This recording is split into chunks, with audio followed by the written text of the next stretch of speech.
I swiped my bestie's engagement ring and totally pretended it didn't happen. Am I the bad guy? Hey, I'll just say it. I get that I'm the bad guy in this whole thing. You don't have to remind me. I've been carrying this guilt around for years. But if I share my side of the story, maybe it'll help you understand why I made those choices. This all started back in 2018 when I was living in a 2-bedroom apartment with Chloe. Chloe was one of those girls who just kind of glided through life with ease. She was an interior designer and kept getting all this praise at work while I was just standing there folding t-shirts at some chain clothing store. Chloe was nice though. Too nice sometimes. She'd get me little presents like scented candles or snacks I liked, and I always felt like a charity case. Oh, this reminded me of you, she'd say, like she wasn't proving her ability to spend $20 on a fancy candle while I had to budget for gas. Then, Josh was there, her perfect boyfriend. He was tall, handsome, and the type of dude who would bring her breakfast in bed or flowers just because. They had been together for 3 years, and whenever he was around, it felt like I was invisible. Not that they were being rude, they were just super into each other. So when Chloe returned from her weekend getaway, all radiant and waving her left hand about, I totally knew what was going on. "Oh my God, Lila!" she shouted, almost leaping through the doorway. "Check this out!" The ring was enormous. Not Kardashian enormous, but large enough to prove that Josh spent some serious cash. "Wow," I said, ending to smile. "That's astounding." I guess she didn't notice how my voice kind of shook when she hugged me. "I'm so stoked. You've got to be my maid of honor." "Promise me?" "Of course," I lied. But lying in bed that night, staring up at the ceiling, I couldn't help but think how unfair it was. Chloe didn't need some guy like Josh. She already had it all.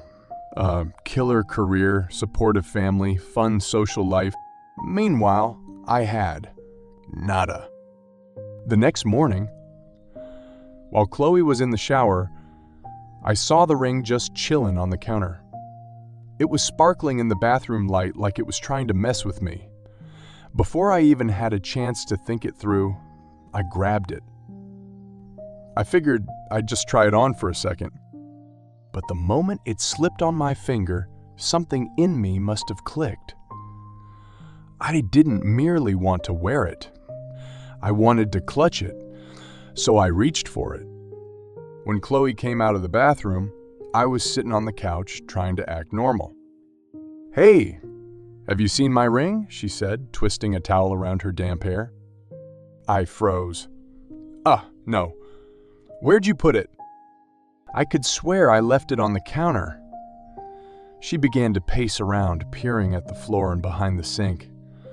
"Oh my God. What if it slipped down the drain?" "Maybe it's in your room," I said, trying to sound calm. For the next hour, Chloe was totally going through the apartment trying to find that ring. I just sat there, my stomach in knots, as she rummaged under the couch cushions, looked in the fridge, seriously, don't ask, and even dug through the trash. Finally, she collapsed onto the couch beside me. "White as a ghost. Josh is gonna kill me," she whispered. "Chill out," I told her, patting her knee. "He'll get it. It's just a ring." But I knew it wasn't just as a ring. And when Chloe finally called Josh to spill the beans, the tension in the air was totally unbearable. The next few days were absolute chaos. Chloe couldn't concentrate at work and barely touched her food. Josh was livid but pretended that it didn't bother him. I caught him on the phone one night and he was like, "How could she misplace something so vital? What does that say about our future?" I was kind of jealous of her, but I really didn't want to mess with her peace of mind or screw up her relationship. I thought maybe if I just dropped the ring somewhere, she'll stumble upon it. But at the same time, I was kind of nervous about getting caught since she'd already looked everywhere. and she might start getting suspicious of me. I decided to retrieve the ring. I just sneaked it into her jewelry box while Chloe was at work. I thought she'd believe it had been there forever and feel pretty relieved. When she found it that night, her reaction was exactly what I expected. "Oh my God, Lila. It's been in my jewelry box this whole time," she yelled, holding it up like it was some kind of treasure. I guess I was so stressed out that I totally forgot where I stashed it. "See?" I said, trying to laugh it off. "Not a biggie. But yeah, the damage was already done." A week later, Josh called me. "Hey, Lila," he said, his voice tight. "Can we talk?" "All right." "What's new?" He paused. "Have you noticed anything off about Chloe lately?" I nearly dropped my phone. Not really. Why's that?" "I dunno," he said. "Ever since that ring stuff happened, it feels like she's been kinda distant. I'm beginning to think maybe she's not as into this as I am." "You seriously don't think that, do you?" I asked, trying to sound all surprised. "I don't know what to think," he said. I really should have stopped right there. I should have just said Chloe was stressed out and everything was cool. But instead, I went, "Well, now that you mention it, she's seemed a bit off lately. Maybe she's just feeling nervous about the engagement." Josh remained silent for a moment. "Maybe." A couple of days later, Chloe came home crying. Josh had called off the engagement. He said he needed time to think, she wept. "What does that even mean?" I hugged her and told her everything would be okay, but honestly, this strange sense of relief washed over me. She didn't deserve Josh, not when she already had so much going for her. But karma wasn't done with me yet. Chloe was a mess for weeks after the breakup. She started sleeping in, skipping work, and barely talking to anyone. At first, I tried to console her. I had to keep up appearances, but even I was starting to feel smothered by her sadness. It was as if her broken heart had permeated every corner of our apartment. So one night, we were just chilling on the couch. She all snuggled up in a blanket, staring mindlessly at the TV. She hadn't really said much all day, so when she finally opened her mouth, it totally surprised me. "Do you think Josh was right?" she asked, her voice super low. "Right about what?" I said, though I knew exactly what she meant. "It's all about me not being committed enough. About me not being ready." She gave me those big, tear-filled eyes, and for a second, I kind of felt sorry for her. "Chloe, that's so crazy," I said, trying to laugh it off. "Josh just got scared. It's not on you." She nodded slowly, but I could totally see she wasn't buying it. Things started to fall apart after that. Chloe wasn't just bummed out anymore. She was kind of suspicious. It started with little comments here and there like, "Isn't it weird how the ring just showed up?" Or "You were home the whole time I was looking for it, right?" At first, I just acted like I didn't get it. "Yeah, that's weird," I'd say, just trying to play it cool. But the way she kept looking at me like she was figuring something out gave me major creeps. So, one night, I came home late from work and found Chloe chillin' at the kitchen table with her laptop open in front of her. "Hey," I said, trying to play it cool. "What's going on?" She didn't look up. "I was just thinking," she said, her voice very chill. "Remember how you said you hadn't seen the ring that morning?" My stomach completely dropped. Yeah." "Yeah, so I looked at the bathroom counter after I got out of the shower," she said, finally looking at me. "And it wasn't there." I laughed a little uncomfortably. "Chloe, it's been weeks. Are you really still on about this?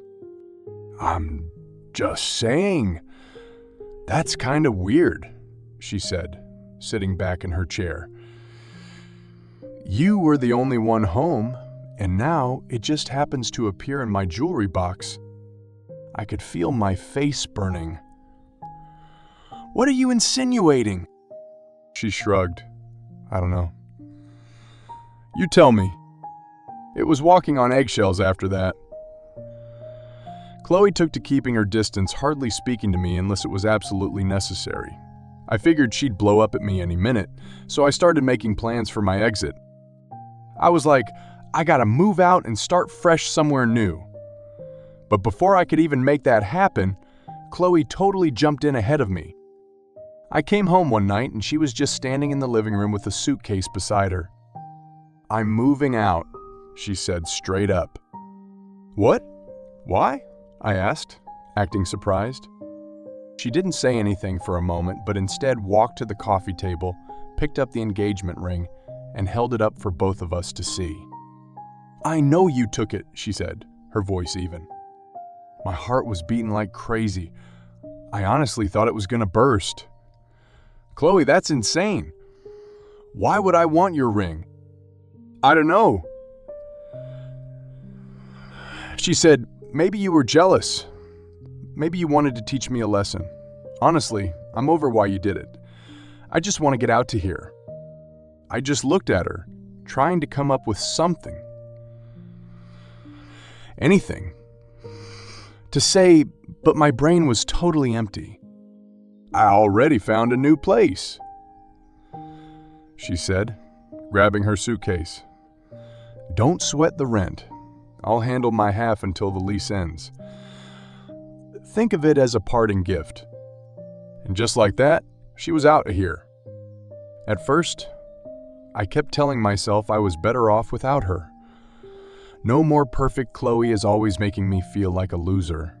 But the silence in the apartment was so loud, and every time I looked at her empty room, I felt this stab of regret. It wasn't long before the gossip began. Chloe told some of our mutual friends things she knew. Not all of it, but enough to make them wonder about me. I started realizing how people were staring at me, almost as if they were attempting to determine whether I was guilty of something or not. One of our friends, Becca, even mentioned it to me at a party. Lila, did you really take Chloe's ring? She asked, her tone half curious, half accusatory. Yeah, right, I retorted. That's just foolish. But the way she squinted at me totally said she didn't buy it. Months flew by, and I was trying to move on. I ended up with a new roommate, this quiet girl named Jenna, who mostly kept to herself, but honestly, no matter how hard I tried to forget, the guilt just wouldn't let go. I'd scroll through social media and see pictures of Chloe and Josh, smiling, all happy, like nothing had ever gone down, and it would feel like a knife to the chest. Of course, they did get back together. Josh proposed again, and this time, she didn't lose the ring. Meanwhile, my life stayed the same. Same crappy job, same tiny apartment, same gnawing sense that I'd somehow ruined something beautiful out of pure jealousy. A year went by, but the heaviness of what I'd done still lingered. It was like having Chloe's engagement ring in my pocket all the time, just a constant reminder of my pettiness, jealousy, and screw-ups. So, my new roommate, Jenna, is pretty cool, though definitely observant. The majority of the time, she just does her own thing, but every so often she'll give me this curious glance like she's trying to decipher something from me. So, one night, I was just scrolling through Instagram, trying to act like I didn't see Chloe's latest post. It was this pic of her and Josh at a vineyard, and her engagement ring was really showing off. The caption said, "Worth the wait." My throat constricted, and my eyes locked to the screen, but I didn't turn away. "You okay?" Jenna asked, breaking the silence. I flopped down, throwing my phone face first onto the couch. Yeah, why? She leaned her head to one side, and her black hair dropped over her shoulder. You just looked upset. Someone you know? No one important, I lied. But Jenna didn't let it go. You've been acting kind of strange since I moved in, you know. Like you've got this burden. I'm fine, I snapped, sharper than I meant to. Jenna didn't push the issue, but her words stuck. Was it that obvious? Did I wear my guilt like a badge for everyone to see? A few weeks later, I ran into Becca at the grocery store. She was pushing a cart full of Kyle and almond milk. Such a typical Becca. When she spotted me messing around by the cereal aisle, "Lila!" she yelled, much too loudly to suit me. "Hey, Becca," I said, attempting a smile. She stopped her cart beside mine and leaned against the handle. "How've you been? I haven't seen you around much." "Just swamped at work," I replied, grabbing a box of Cheerios to do something with my hands. Becca shot me a look that said it all. You know, Chloe and Josh got married last month. It was gorgeous. She looked stunning. My stomach was sort of knotted, but I just nodded. That's cool. I'm really happy for her. She raised an eyebrow. Are you? Yeah, totally, I said quickly. Becca's lips were super tight, and for a second I thought she was going to call me out right there in the cereal aisle. But instead she said, "You should reach out to her sometime. Clear the air." "I don't think that's a good idea," I muttered. "She doesn't hate you, you know," Becca said gently. "She just doesn't get why you did what you did." I froze. What did she tell you? Fine, Becca said. But really, Lila, I think she'd forgive you if you just apologized. She's not the type to hold grudges. That conversation haunted me for days. Could I really apologize? Could I face Chloe after everything I'd done? So one night, after maybe a glass or 3 of wine, I grabbed my laptop and checked out her Instagram. She'd posted another pic, this time with her and Josh holding hands at the park. Her caption was, "Grateful every day." Before I knew it, I pressed the message button. "Hey Chloe, it's Lila. I know this is random, but I've been thinking about you lately. I just wanted to say I'm sorry for everything. I hope you're doing well." I just kept looking at the message forever before finally hitting send. The next morning, I woke up to a reply. "Lila, hey, thanks for reaching out. I have been thinking about you too. Honestly, what went down really hurt, and it took me a while to get over it. But I've let it go. Life's too short to be mad, you know? Hope it's going all right with you. Chloe." Her words hit me like a punch to the stomach. She'd forgiven me just like that. But instead of feeling relieved, I felt empty. Because deep down, I knew I didn't deserve her forgiveness. Her message just kept going round and round in my head. Chloe had forgiven me, but to be honest, it didn't feel like a victory. It felt more like a slap. How could she just brush it off? Like I hadn't royally broken her trust. Like I hadn't betrayed her? The guilt didn't let up. If anything, it got even heavier. I started spotting her everywhere, not for real, but in every nice thing people did. Every time I saw someone trusting another person, it made me super aware of how much I'd taken from her. Jenna picked up on it. "You've been acting all strange," she said one night while we were chilling and watching some stupid reality show.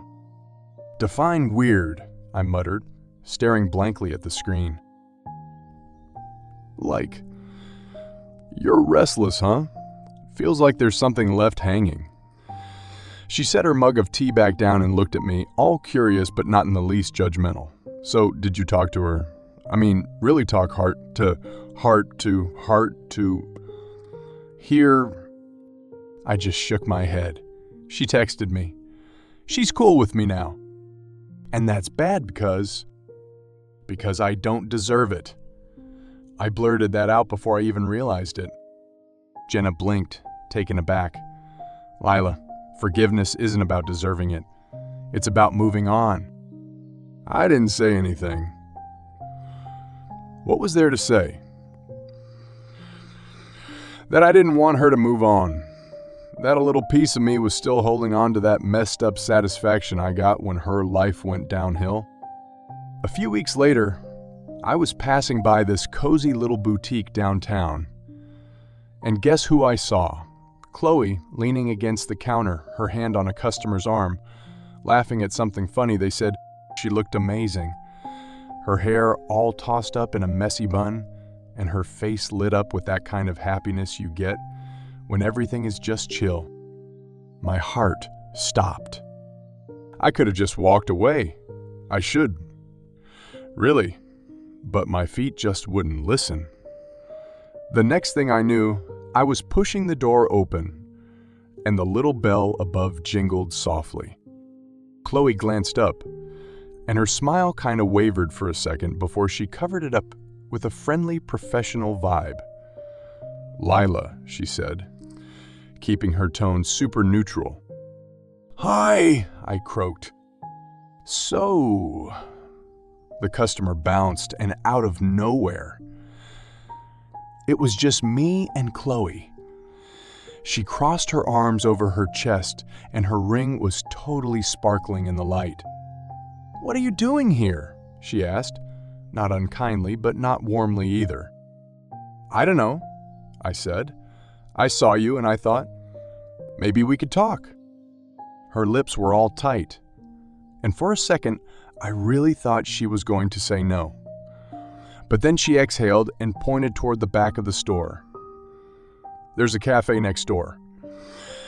Give me 10 minutes. The cafe was all about atmosphere, with mismatched chairs that really made it feel comfy, and just that awesome smell of fresh coffee in the air. I dropped down to a corner table, holding a mug of tea, just trying to calm my nerves. When Chloe walked in, she didn't just plop down right away. She hung out across from me, arms crossed, like she was getting ready for something. Okay, she said. Talk. I took a deep breath. Chloe, I'm sorry. For the ring. For lying. She tilted her head, studying me. Why did you do it? It was an unexpected question. I don't know, I replied lamely. Yeah, you do, she said, her voice firm but chill. You gotta be real, Lila, if we're gonna do this.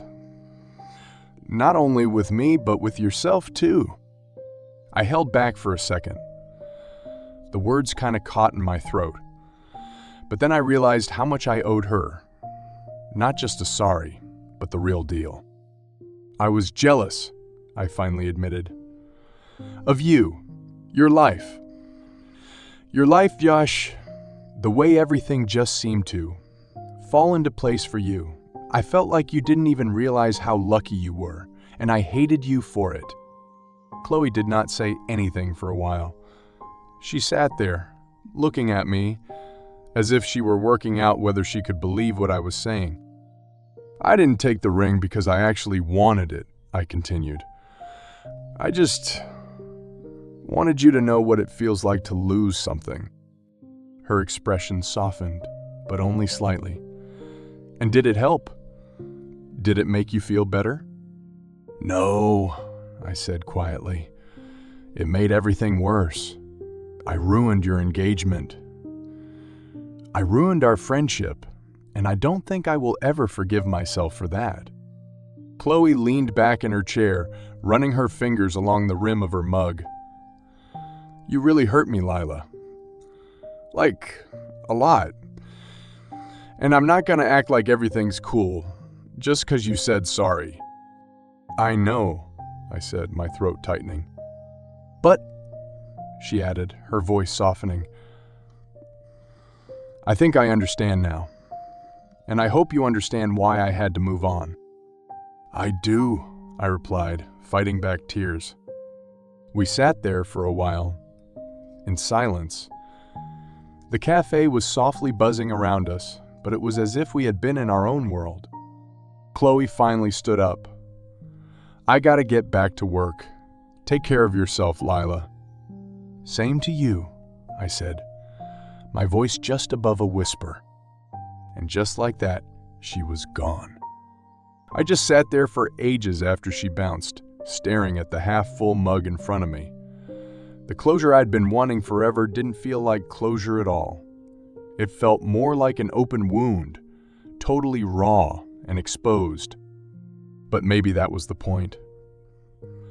Chloe had moved on. She forgave me, not because I deserved it, but because she needed peace. Now, it's on me to figure out how to forgive myself. For the first time in years, I felt a glimmer of something I hadn't felt in a long time. Hope. And perhaps that was all well.